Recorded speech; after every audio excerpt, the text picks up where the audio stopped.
iba sa electrical wiring. Pagkamin, ang mga ari-ariang pinaghirapan at ang buhay na hindi na mapapalitan. Stay safe, kapatid.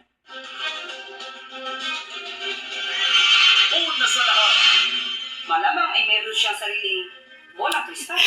Kung siya may alam as early as 2022 at hindi man lang niya ito ilagay diretso sa ating mga kababayan, sino ang hindi nagtrabaho?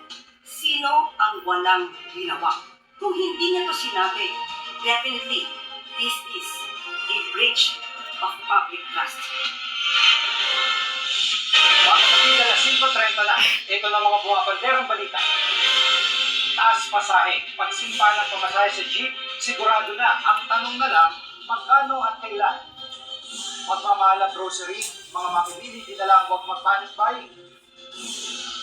May kapalit na. Siyak